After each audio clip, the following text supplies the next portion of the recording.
শাহরুখ খানের কন্যা সুহানা খান সম্প্রতি নিজের অভিনয় যাত্রা নিয়ে খোলামেলা কথা বলেছেন। দ্য আর্চিসে অভিনয়ের মাধ্যমে বড় পর্দায় অভিষেক হলেও শুরুতে অভিনয়কে তিনি কখনোই পেশা হিসেবে ভাবেননি। তবে স্কুল জীবনের এক তিক্ত অভিজ্ঞতাই ধীরে ধীরে বদলে দেয় তার দৃষ্টিভঙ্গি।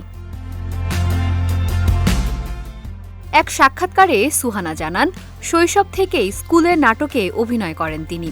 একবার একটি নাটকে এক বিশেষ চরিত্রে অভিনয় করতে চেয়েছিলেন তিনি, কিন্তু সেই চরিত্রে সুযোগ পাননি। অডিশন দিয়ে এবং বহু চেষ্টা করে সেই নাটকে কোরাসের মধ্যে জায়গা পেয়েছিলেন শাহরুখ কন্যা, যার ফলে বেশ ভেঙে পড়েছিলেন তিনি। বন্ধ ঘরে কান্নাকাটি করেছিলেন। সুহানা আরও বলেন, সেই নাটকে বিশেষ চরিত্রে অভিনয়ের সুযোগ না পেয়ে আমি খুবই হতাশ হয়ে পড়েছিলাম।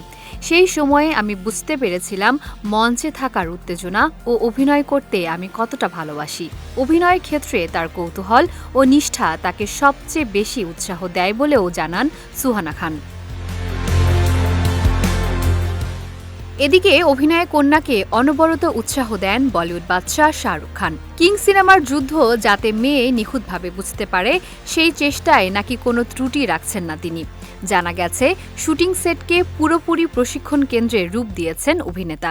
মেয়েকে অ্যাকশন দৃশ্যের প্রশিক্ষণ দিচ্ছেন নিজের হাতে। সুহানাও নাকি বাধ্য ছাত্রীর মতো সব কথা মেনে চলেছেন। এখন দেখার বিষয়, নতুন ছবিতে সুহানা নিজেকে কতটুকু প্রমাণ করতে পারে।